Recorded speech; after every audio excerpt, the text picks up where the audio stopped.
Hoje eu quero conversar com você sobre a relação entre risco e rentabilidade nos nossos negócios, nos nossos investimentos, na nossa vida. E esse assunto de risco é um assunto que eu particularmente gosto muito e gosto dele até inclusive a nível mais teórico, sobre qual que é a matemática que está envolvida por trás da análise de risco. Se você quiser se aprofundar nesse tópico, tem um autor que eu gosto muito, que tem vários livros falando sobre essa análise de risco, que é o Nassim Taleb. Um dos seus principais livros é A Lógica do Cisne Negro. E lá ele mostra alguns conceitos que são importantes para a maneira como a gente pensa sobre esse assunto e também como a gente olha para as estatísticas de um jeito errado. O outro livro também que eu vou utilizar aqui bastante nesse vídeo é o livro Antifrágil, que também mostra um jeito diferente de lidar com o risco. O primeiro ponto, né? Como é que a gente pensa sobre o risco de um negócio? O risco de um negócio seria quais são as chances de esse negócio dar errado. Primeiro eu vou definir o que pode dar errado e depois eu vou tentar estabelecer matematicamente uma chance para esse evento acontecer. O que é uma péssima estratégia de trabalho, porque os eventos que são realmente importantes na nossa história, eles têm um caráter de imprevisibilidade. Eles são eventos raros e quando eles acontecem, ninguém estava preparado para que eles acontecessem. A gente tem um exemplo muito recente na nossa história e às vezes eu tenho a impressão que as pessoas já se esqueceram desse evento, que foi a nossa pandemia que aconteceu, que iniciou em 2020.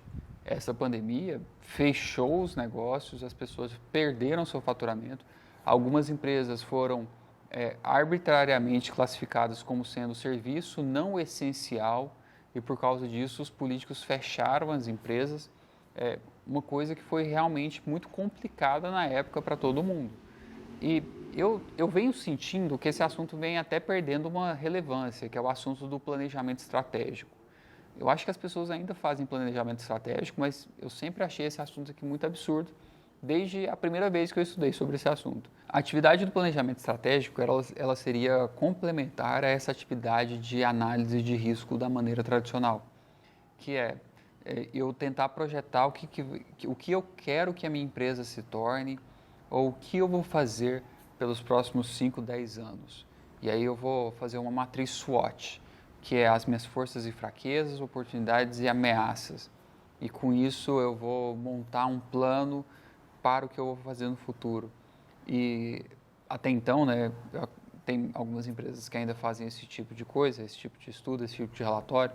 Essas empresas investem uma grande energia, um retiro ao final do ano, junto com seus gestores e diretores, para fazer esse planejamento estratégico. Só que lá em 2019, essas empresas fizeram isso, fizeram o seu processo de planejamento estratégico. Só que eu duvido muito que em alguma dessas empresas existia a previsão de risco para um lockdown na proporção que aconteceu ou tinha algum plano de contingência para o que fazer caso aconteça uma pandemia respiratória. A gente não lida com as coisas desse jeito porque a gente nem tem uma imaginação que seja tão frutífera. A gente não consegue pensar dessa maneira. E aí é o seguinte, a gente passou por uma pandemia recente em 2020, eu estou gravando esse vídeo agora em 2025, e por enquanto ainda não surgiu uma outra pandemia. Mas quando a gente olha para a história, sempre houveram pandemias, pandemias sempre mataram muitas pessoas, sempre foram terríveis para os negócios, e na história acontecem algumas pandemias seguidas de outras pandemias. Tem uma grande gripe, e essa gripe é super mortal. Depois de alguns dias, ou alguns anos, né, para ser mais justo, aparece essa gripe novamente, ou uma gripe variada. Isso acontece na história. Não é porque acabou de acontecer uma pandemia que isso aqui vai demorar mais tantos anos para acontecer. O vírus, ou os vírus, não precisam respeitar essa periodicidade, é apenas uma coincidência eles demorarem tanto tempo para aparecer. Não é porque o vírus está lá aguardando a vez dele. Ele falou, não, o Covid-19 foi lá e fez seu estrago, agora eu vou aguardar na fila para chegar meu tempo e aí eu vou então atacar a população. O vírus não tem esse tipo de acordo. O que eu estou falando aqui é que essa pandemia aconteceu e eu acredito que a gente não aprendeu a lição. Qual que é a lição? A primeira lição que eu acho que a gente não aprendeu é que não adianta a gente querer olhar para o futuro e tentar prever quais são as chances de uma coisa dar errado, porque a gente nem consegue imaginar quais são as coisas que podem dar errado. A gente não consegue. E aí, então, o que a gente tem que fazer em seguida? É o segundo ponto. Como é que a gente analisa um risco, então? Então, em vez de a gente tentar estabelecer matematicamente quais são as chances de um problema acontecer ou quais são as chances de existir determinada coisa, a gente tem que pensar em termos matemáticos melhores, que é o que acontece se acontecer tal evento, ou melhor, quais são as consequências para o seu patrimônio se alguma coisa der errado. Então, quando a gente vai fazer um negócio, uma das coisas que podem acontecer, né, quando você vai fazer um loteamento, uma das coisas que podem acontecer é o seu loteamento dar errado. Isso aqui é uma possibilidade de trabalho e tem que ser uma possibilidade real. O que acontece se o seu loteamento der errado? O que acontece com o seu patrimônio? Você vai perder tudo? Você está numa estratégia ali que você está de all-in, igual é lá no poker, você está com todo o seu patrimônio apostado dentro do seu empreendimento, ou toda a sua credibilidade comercial, ou toda a sua confiança está lá dentro desse empreendimento. O que acontece se der errado? Esse é um conceito que eu aprendi lá no meu curso de piloto. Toda vez que um piloto está vindo para pousar um avião, toda vez que o piloto está vindo para pousar um avião, ele está fazendo o seu melhor ali naquela aproximação final para pousar o avião, mas houve um briefing de arremetida. Ele está vindo para pousar o avião, o objetivo dele é pousar o avião ali naquela pista, naquele momento, naquela aproximação, mas ele já tem bem alinhado o que o piloto vai fazer se ele perder essa aproximação. Como é que é o procedimento de arremetida? Vai dar potência, vai recolher flap, vai recolher trem de pouso, já está previsto qual que é o procedimento de arremetida. Nas cartas de voo por instrumento, tem lá, inclusive, a instrução do que é para fazer em caso de aproximação perdida. Então, olha, você está se aproximando para fazer o pouso aqui nessa pista. Você, por algum motivo, tem uma aproximação desestabilizada ou você perdeu essa aproximação, você vai subir para tal determinada altitude, para tantos pés, e aí em tal altitude você vai fazer uma curva à direita de tantos graus, e aí depois você vai entrar no circuito de tráfego novamente. Mas isso significa que o erro no pouso é uma coisa que pode acontecer, está prevista, e a arremetida é um procedimento que está lá, é treinado. Quem faz um curso de piloto treina o procedimento de arremetida de pouso. Isso aqui é meio que tem que ser convertido aqui para dentro dos nossos negócios imobiliários. Uma das coisas que a gente pode fazer é dar errado. E aí eu tenho uma percepção de que recentemente, talvez por causa da internet, por causa do discurso mais motivacional para o lado do empreendedorismo, a gente acabou caindo numa cilada. Existe uma armadilha aqui dos coaches, que é quando eles falam sobre queimar as pontes. Essa ideia de queimar as pontes, ela é uma ideia meio antiga, da época que a gente fazia guerra, que é quando o exército chegava no lugar por meio com os seus barcos, o exército então queimava os barcos para simbolizar para aqueles militares ali que somente a vitória era uma opção, porque eles teriam que avançar sobre a terra. Eles não iriam mais voltar naqueles barcos porque queimaram os barcos. Ou então, quando o exército cruzava uma ponte, que é a expressão de queimar as pontes, eles queimavam a ponte para trás, porque a gente só vai para frente, daqui é só para frente, a gente não recua nunca. Então, assim, talvez essa estratégia militar seja útil lá naquela época em que esse pessoal fazia guerra. Mas para a gente aqui, dentro do mercado imobiliário, a gente não pode queimar nossas pontes, a gente não pode queimar nossos barcos. Isso aqui não é prudente. Eu insisto que quando a gente empreende dentro do mercado imobiliário, eu acredito que as chances, elas acabam tendendo, as maiores chances de resultado, na minha visão, elas são negativas, elas são para o lado errado, elas são para o lado de que não vai dar certo. Porque é difícil fazer um empreendimento imobiliário, é difícil fazer dar certo. E é justamente porque é difícil que a gente ganha dinheiro. Se fosse sempre mais provável dar certo do que dar errado, essa atividade aqui deixaria de ser lucrativa porque ia ter muita gente fazendo. Agora, como é arriscado, como é difícil, como você precisa de conhecimentos específicos, como você precisa de treinamento, você ganha dinheiro. Se fosse fácil, se todo mundo estivesse fazendo com bons resultados, essa atividade que ela deixaria de ser lucrativa. Então, não faz sentido a gente iniciar um empreendimento imobiliário, querer fazer um loteamento, querer fazer um parcelamento do solo e a nossa estratégia ser de queimar ponte, a nossa estratégia ser de queimar barco, de entrar falando que foguete não dá ré, entrar falando de que daqui é só para frente, a gente não vai recuar nunca, esse empreendimento vai acontecer, não importa o que aconteça. Eu acho, eu na verdade acho que é uma péssima estratégia de negócio. Eu acho que ninguém deveria trabalhar dessa maneira. A nossa análise de risco ela precisa ser diferente. Não é porque a gente não consegue imaginar que um problema possa acontecer que esse problema não vai acontecer. Eu utilizei como exemplo aqui para explicar isso o Covid-19. Ninguém imaginava que ele poderia acontecer, mas ele foi lá e aconteceu mesmo assim. Esse tipo de interpretação de evento é o que está escrito lá no livro do Nassim Taleb, no A Lógica do Cisne Negro.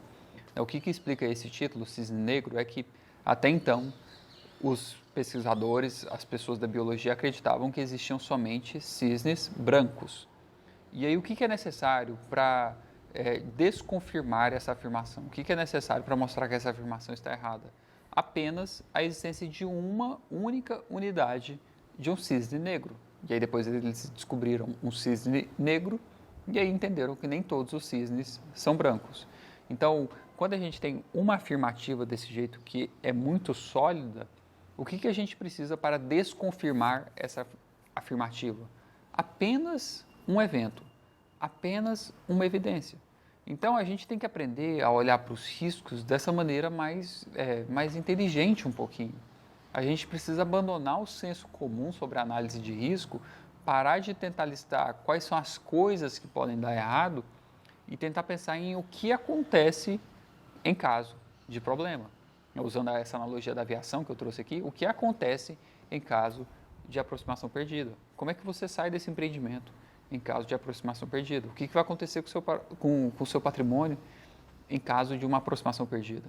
E aí, no outro livro do Nassim Taleb, que é Antifrágil, ele traz um outro conceito, que é esse conceito de fragilidade. Fragilidade que se opõe à robustez. O exemplo do livro, que é um exemplo clássico, é quando a gente olha para uma taça de cristal. Essa taça de cristal, por si só, é uma taça que parece que é frágil. A parede de cristal ali é muito fininha, ela tem que ficar guardada dentro de um armário especial. Esse armário não pode receber vento, esse armário não recebe poeira, porque pode arranhar, que é uma cristaleira. Isso é um item que é frágil. Oposto a isso, existe um item que é robusto, né? O robusto é esse item que, devido a grandes oscilações até determinado limite, ele não quebra. Então, em oposição a uma cristaleira ou uma taça de cristal, a gente tem uma parede de concreto, que ela não quebra. Não é que ela não quebra nunca, mas ela não quebra em circunstâncias normais e você vai ter que aplicar uma força ali muito grande para conseguir quebrar uma parede de concreto ou uma barragem de concreto. Não é que ela não romperá nunca, não. Se você fizer força suficiente, uma hora você rompe, é claro. E aí, existe esse terceiro conceito, que é o que ele aplica no livro ali, que é o conceito de antifragilidade. A antifragilidade seria um tipo de estrutura que se beneficia do caos. Então, o frágil é aquele que ele é prejudicado com o caos, o robusto é aquele que é indiferente com o caos e o antifrágil é aquele que se beneficia com o caos. Então, na medida em que as coisas se tornam ruins, essa empresa cresce. E a gente tem alguns exemplos desse tipo na pandemia. Assim, a pandemia foi ruim para todo mundo? Definitivamente não foi ruim para todo mundo, porque houveram alguns negócios que se beneficiaram com a pandemia. Por exemplo, o negócio de delivery de comida. O iFood se tornou uma empresa gigantesca, dominadora do mercado nacional por meio da pandemia. O iFood foi uma empresa antifrágil nesse período. Ela se beneficiou com o caos. O negócio de entregas, tipo Mercado Livre e Amazon, também cresceu muito durante a pandemia. Então, na medida em que o ambiente se tornava caótico, foi uma empresa que conseguiu crescer nessas circunstâncias. Eu não tenho um exemplo específico de como é que a gente se torna antifrágil aqui para dentro do mercado de loteamentos. Em geral, tem muito coach utilizando essa explicação de antifrágil para falar sobre uma característica de personalidade que é antifrágil. Então, eu, com os meus erros, eu aprendo. O que eu até concordo, realmente, né? Eu acredito que não tem problema a gente errar, desde que a gente erre barato e se a gente não errar novamente no mesmo lugar. Para mim, esse é o requisito. Você pode errar quantas vezes você quiser, desde que você não perca todo o seu dinheiro quando você está errando, você não enfrente continuamente o risco da ruína, e eu espero também que você nunca erre a mesma coisa novamente. Se você errou uma vez, você tem que tirar uma lição disso que você errou, você tem que gastar um tempo refletindo, aprendendo e melhorando para a próxima vez que você estiver empreendendo. Então, a personalidade antifrágil que é pregada por esses coaches seria isso, olha, no erro eu aprendo, eu melhoro. Então, os resultados negativos, o caos, eles me tornam um loteador mais forte, eles me tornam um loteador melhor. Eu acredito que essa é uma boa interpretação, é um bom jeito de enxergar o mundo, desde que aconteça isso, né? Que você erra barato e que você erra coisas sempre novas, você não erra novamente a mesma coisa. Eu acredito que realmente é um bom jeito de enxergar o mundo. Agora que a gente falou sobre risco, vamos pensar um pouquinho também sobre o que é essa relação, né, que é o tema desse vídeo, entre risco e rentabilidade. A visão de mundo tradicional, a visão de mundo econômica, que eu inclusive acredito, diz que existe uma relação entre os nossos investimentos sobre isso, de risco e rentabilidade. Quanto mais arriscado for determinado item, a gente espera também que a rentabilidade acompanhe. Então, eu topo receber menos dinheiro, mas em contrapartida, o risco dessa operação também tem que ser muito baixo. Agora, se eu estou fazendo uma coisa que é muito arriscada, existem grandes chances de dar errado, então a rentabilidade tem que ser muito alta. Isso aqui que é a relação risco-rentabilidade, ou risco-benefício, né? Mas eu utilizo risco de rentabilidade. No Brasil, a gente tem uma opção de investimento que é 100% segura para investimento doméstico, que é investimento dentro do próprio país. Essa opção de investimento que é 100% segura para a gente aqui no Brasil é comprar um título de dívida do Tesouro Direto, um título de dívida do governo federal. Em qualquer país que você estiver investindo, a coisa mais segura que existe lá naquele país é um título de dívida interna, porque os países não dão calote em dívida interna, porque o país, no Brasil, ele tem poder sobre a emissão dos reais. Então, como as dívidas internas são nomeadas em reais, ele pode a qualquer momento imprimir mais dinheiro para pagar esses seus credores. Então, o que há de mais seguro no Brasil remunera mais ou menos a taxa Selic. Não é bem isso que a taxa Selic significa, mas quando você vê lá no jornal qual que é o valor da taxa Selic que o Copom definiu, que o Banco Central definiu, você pode assumir que o investimento livre de risco na economia brasileira está rentabilizando taxa Selic. É isso que esse investimento te proporciona. Beleza.